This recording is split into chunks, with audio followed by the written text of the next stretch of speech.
Hi, I'm Bev Carleton. I've been in talent acquisition for about 25 years for both B2B and B2C consumer companies.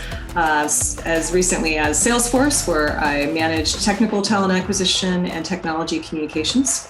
Then LinkedIn for executive search. I then joined Fitbit, where we grew the company from 1,500 to about 4,000 right after they IPO'd.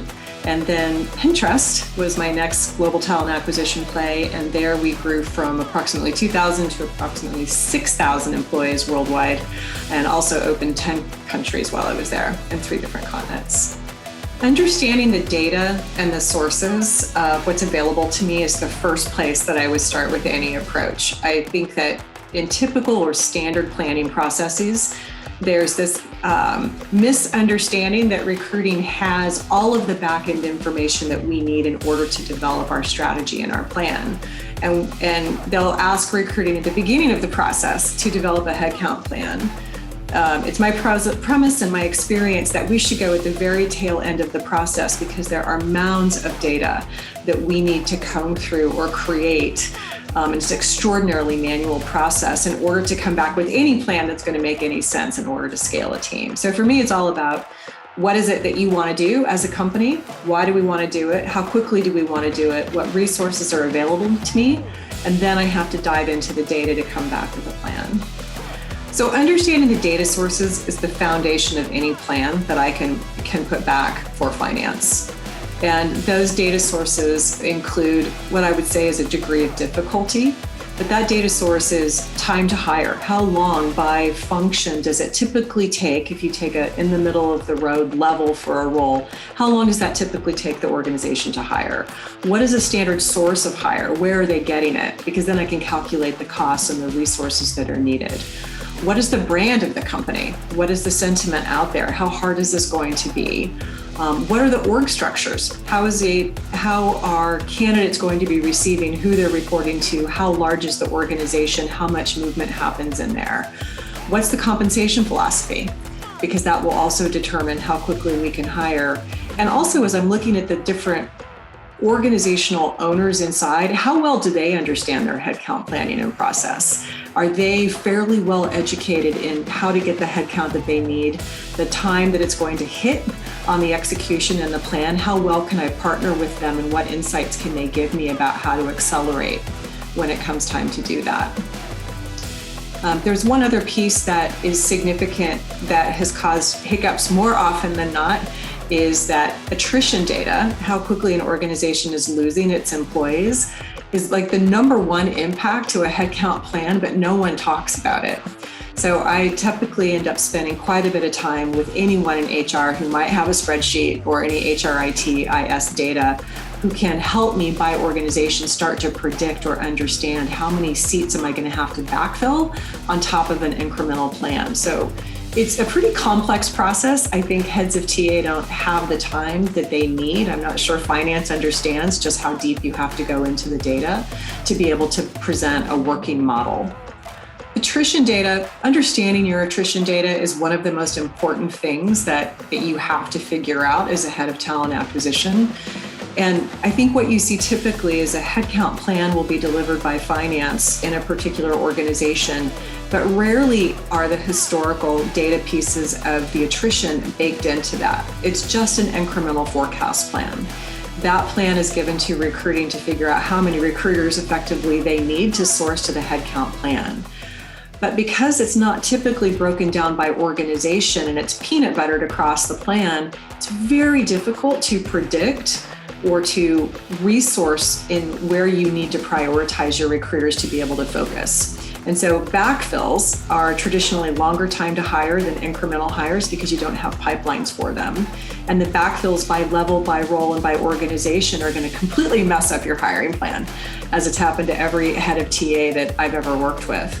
So being able to go back, even again, if it's manual, or even if we just have to put an extra, like a Tableau report or an Excel report on top of a headcount plan to try to factor it in by org, is one of the most critical things that you can do.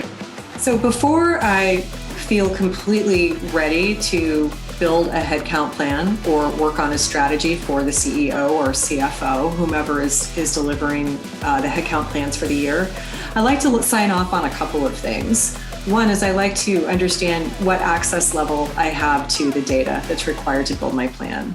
I need to understand sometimes anecdotal things like when you make a headcount plan, what philosophically is this aspirational?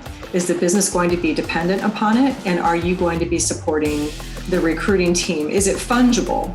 Our ability to service the business, do you look at us as a fungible headcount plan so that we can change along with the business, or is this it? Is this all I have for the year? Understanding how the executive and the board feels about hitting heads on plan through the calendar year or through the cycle is really important for me to know so that I can also sequence the headcount strategy. So for instance, if the board and the CFO determine that there is a headcount plan that needs to be hit exactly on target through the quarters, to the half, and to the year, but we haven't sequenced what the priority of the business is in order for the next wave of headcount to be onboarded successfully or producing within the business, now you may be hiring heads out of order of priority with regard to impact to the business. So working really closely with the CFO, the head of HR, if there is a CHRO in position, and even CRO or COO, the sales and forecasting team, is really critical in order for me to put the right heads in at the right time. I have another epic fail with recruiting in the planning process where we didn't understand the metrics and we didn't know how to pace them or understand what the data meant. And in this case, there was offer accept rates that we weren't monitoring. The HRIT had them because they knew when offers would go out, when that individual would start, and we could start to kind of plan for it. But we didn't understand that our offer accept rates all of a sudden overnight, and we didn't know why, had taken a tremendous dip. And we just continued to hire and hire and hire and get farther and farther in our goals. We were hiring people, we were losing people. So the very generous CFO gave our team a bunch of new resources and heads to continue to service the top of the funnel. Meanwhile, we went in and figured out why our offer accepts weren't happening. We fixed the problem over the course of the week, and at the end of the quarter, we had hired almost 100 people too many. So we hadn't triangulated in the moment is where's the data? What's happening with the data? What does it truly mean? How can we pinpoint what the problem is, and how should we adjust our hiring pace to work around that particular problem? So that was another instance of not having accurate data, not knowing what it meant, and a pretty terrible outcome for the business. I do have a story about an epic failure in engineering recruiting that I will probably never forget. I was working for a consumer internet company that had a really strong engineering recruiting program and had traditionally enjoyed very high offer accept rates and very low attrition. Over the course of a very quick amount of time, all of a sudden, our offer accept rates plummeted and the attrition spiked, and we didn't know what was going on. The access to the data to do any kind of diagnostics just wasn't available. These typically come in quarterly reports and they aren't sequenced. So the action that we could take was we hired more recruiting resources to populate the top of the funnel. And those recruiting resources were quite successful. We were able to hit the goals, but we converged success of the goals at the same time that we learned the spike was due to a bad manager. The report that came out that was quarterly, we had just missed the first wave of. So had we had it real time instead of waiting for 3 months for it to come, we could have made a better decision. And the data that we needed to solve the problem in the moment just wasn't available to us. So we reacted with bad information on bad assumptions, ended up overhiring, and ended up having to let go of a team of really talented recruiters and not hire for the following quarter because we had overhired.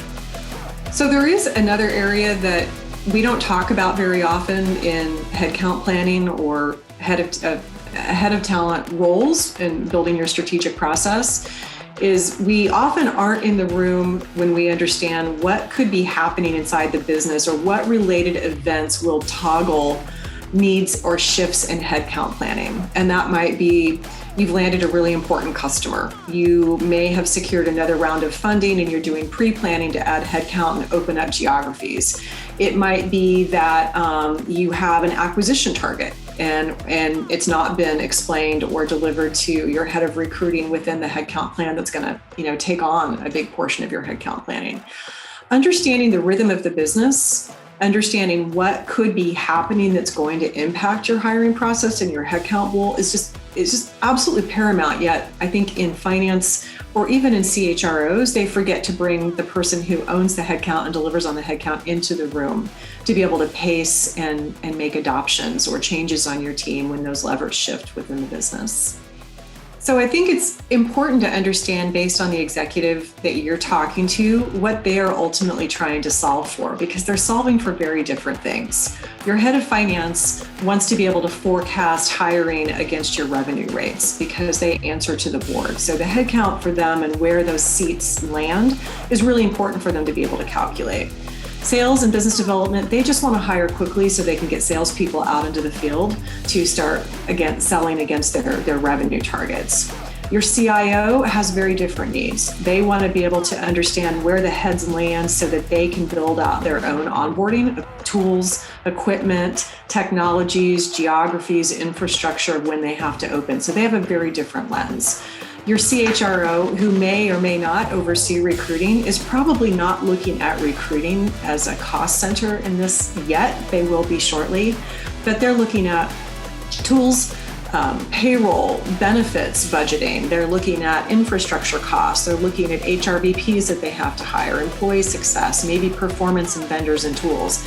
But yet nobody through this process is thinking at all about how does recruiting actually get what they need in order to execute on the strategy. So as a head of TA, you have to triangulate all of those different lenses and put them into sort of one circle to be able to account and know that their needs are very different, but you have to solve for them all at the same time. It's extraordinarily complex. So I think the relationship between the head of recruiting and finance is the most sacred relationship of all of this planning for the head of TA to nail. I think it's imperative that the head of TA and the CFO or the level of individual that is servicing that organization are completely lockstep in the pre-planning process, not even the planning process. And the pre-planning process is recruiting, understanding how it is that they're allocating headcount to your group. Is it, have they gone through a prioritization exercise? Have they decided that these teams need to be staffed at a particular rate against revenue and that's why they're bucketed the way that they are? They need to understand on the recruiting side, what does time to hire look like? How should we be thinking about when this plan is delivered, how we're going to execute against it? What does a fully burdened cost mean? Is that baked into this or is it separate? And believe it or not, that conversation really matters. And when your finance leader understands the mechanics in which you are operating, they'll get used to that conversation and they'll start to bring you in earlier if they see a lever in the business that's about to change. So you want to build a partnership where you understand their pain and what they're reporting against, and they need to understand the mechanisms in which you do your business. Now, the miss there and the gap in my experience is that finance doesn't have access to my ATS, my applicant tracking system. So they have no way to pull data to do forecasting.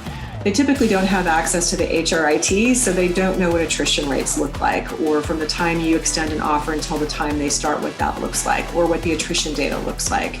So the most successful way I've found to build that relationship is to bring all of this to their attention so they can build a strategy that works for the best of both of you and you can eliminate any of the surprises along the way.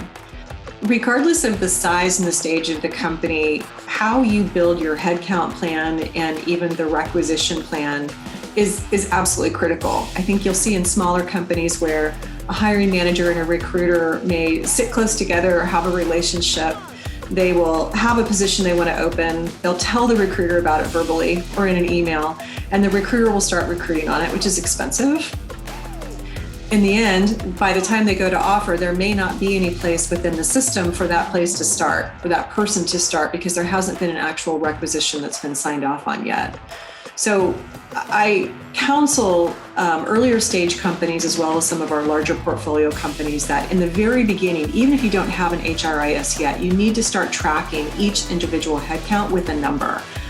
If you don't have an HRIT or IS, hopefully you've evolved over time and you will get into that pattern or that habit of tracking all of your requisition IDs.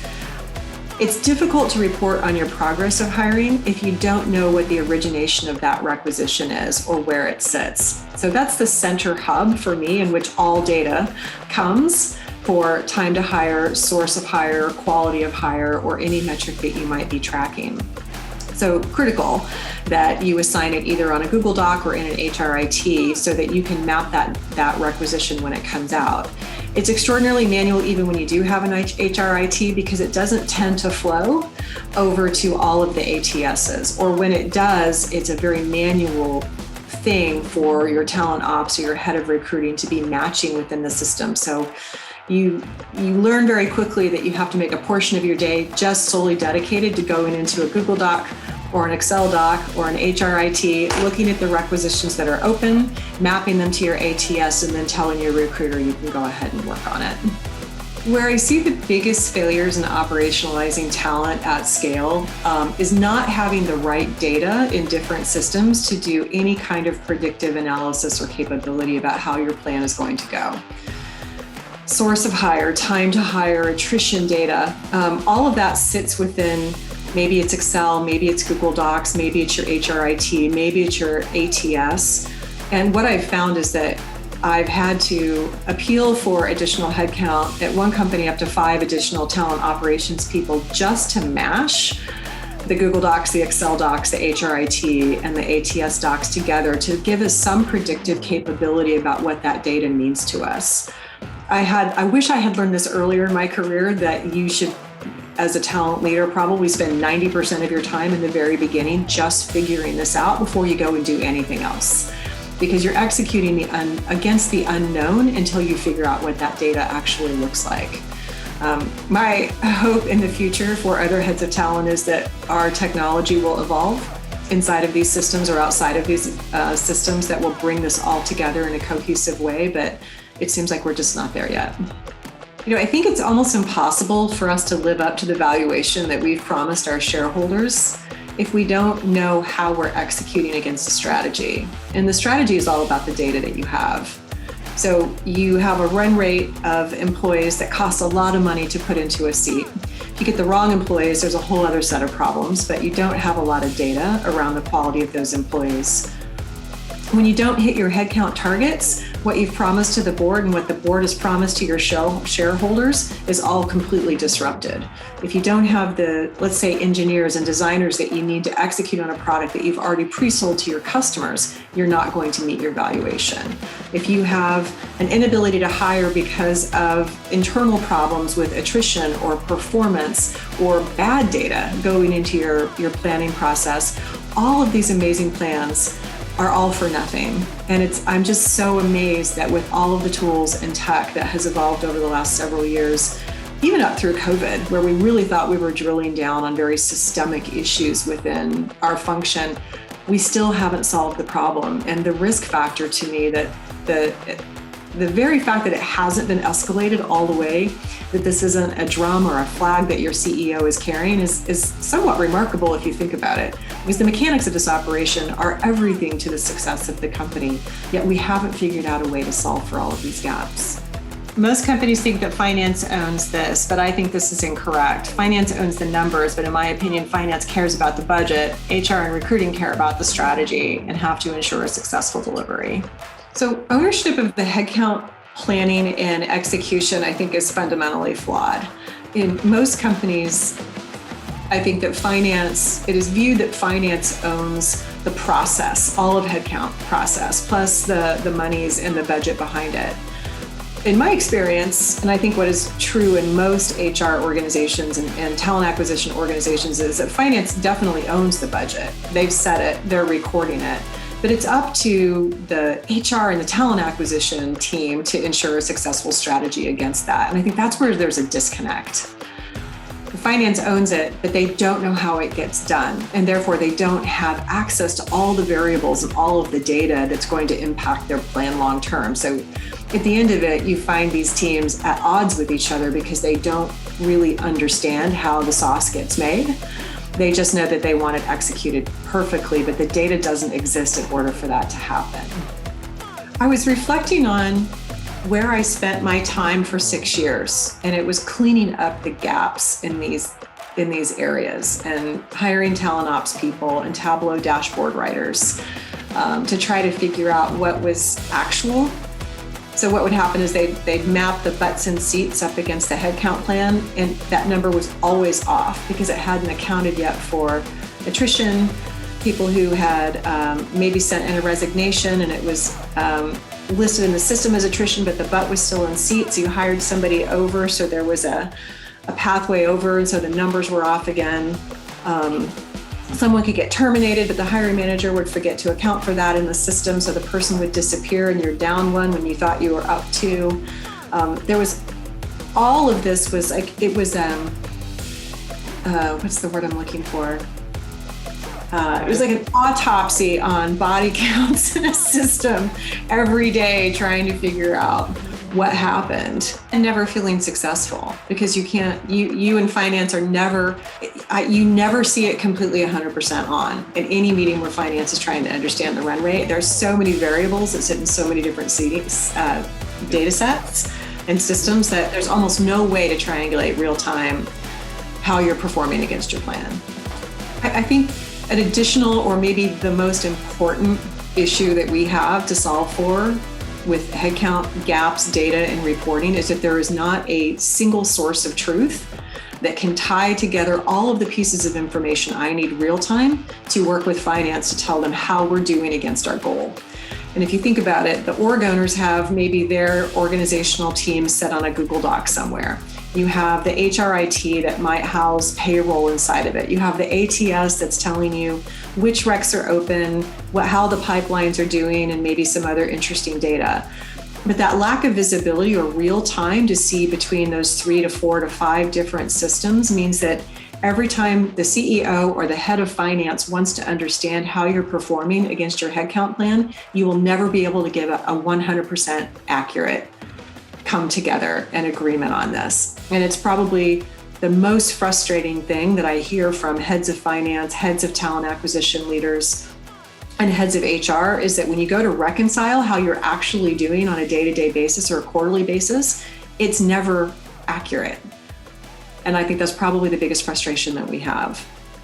There are some best practices that I think can be deployed early to keep with some of the pain of the fact that there is no single source of truth and you have to collect all of this data in random locations.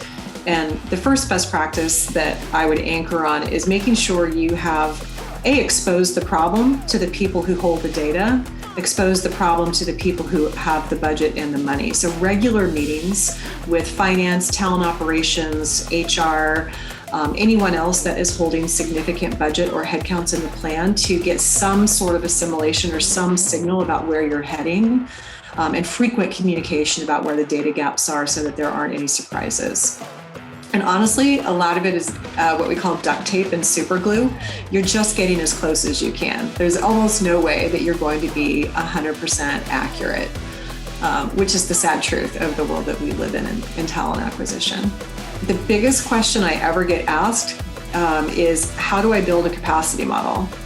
And there's no single answer for that. It all depends on what your data is telling you. And one way I think about it is, what is your degree of difficulty? Because every organization is different. It's usually typically much faster to hire sales or G&A people or marketing people than it is in engineers. So if you are trying to hire 100 engineers within a company and you're trying to scale, I want to go to see into your ATS or however you're tracking, what's your time to hire typically by these segmented roles. Machine learning, AI, much harder to fill, much longer timeline than it is to somebody who's like a back-end engineer or a web or UI person. So what's the degree of difficulty? What's the time to hire? I might look at, what are the geographies in which you're trying to hire? Are you paying, or what percentage of market and compensation are you paying for that particular role? What resources and tools do we have? Do we have something like a GEM or Connectifier on LinkedIn where we can get candidate data to us really quickly about how to contact them? Do we have a platform that does multiple sequencing on campaigns when we've identified a candidate? Do we have content on Talent Brand that we can send to them? Have we built a process where a hiring manager, we have an alias for them who can be reaching out to the candidate? How are we being graded? What does our ATS or any of the other platforms out there, Glassdoor, tell us about how people view our brand? A hot brand hires faster. That's just the truth. So there isn't a one size fits all for how you build a scalable organization for recruiting against a hiring plan, but there are 100 data sets that you need to look at in order to establish how long is it going to take you and what resources you need. There are 3 key metrics that I go to again and again if I'm trying to diagnose or set up KPIs for the organization. The first one is time to hire. Each org inside of a company is going to be different. Engineering being the longest, probably the general and administrative functions being the shortest. So that one's typically the easiest to track and the one that you want to know the best. The second one that I always look to is, what is my source of hire? Because depending on where you're getting those candidates from, it could be a really cost per acquisition, a high cost per acquisition, or it could be a lower cost per acquisition. And managing those channels and managing that spend for efficiency is all wrapped in that source of hire. There's a third one that I think is really well-intended but misguided or harder to track, and that's quality of hire. And you can do a search on what does quality of hire mean, and you'll probably get 100 different answers. The reason you get 100 different answers, there's really no way to track it within the systems that we have today. Like ideally, I want to know of the people that we hired, how many of them had a 3+ year tenure with the company? How many of them progressed through their careers and had step level changes in the promo cycle? How many of those hires that we made are having strong performance management plans against them? That's a quality of hire, but it's extraordinarily difficult for someone in my position to measure that because the systems don't talk to each other. When I think about the team or teams that I have been involved with that were the most successful, it has to be Pinterest. And the credit that I give to Pinterest for that is they understood just how complex the problem is of hiring people.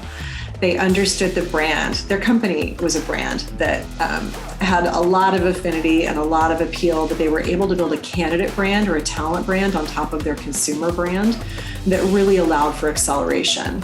On the data side, because I think they have a very programmatic culture, they hire really, really smart people who are, how do we solve a problem really quickly is sort of the ethos of their teams.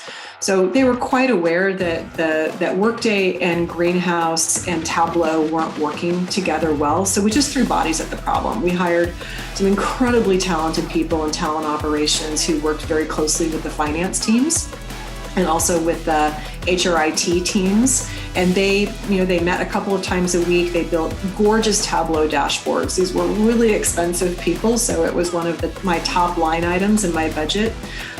Was continuing to hire these people who could duct tape and super glue these systems together. But Pinterest was willing to invest and to, I would say, throw bodies at the problem, but really invest in how do we understand what this data looks like and how do we ensure that it's meaningful and we can execute against our hiring plans. That's the best one that I've seen to date. Solving this problem of not having the right data to inform really big decisions, I'm continuously shocked that we haven't figured out a way to do this, because it's so understanding how you hire, what it costs, what levers you need to turn in order to be successful against something as your biggest investment, your human headcount hiring plan. We are just stuck in these fragmented systems that don't talk to each other. The data isn't clean. There's no way to export the data into any meaningful insights. And I'm just continuously surprised that we don't yet have the technology to fix this.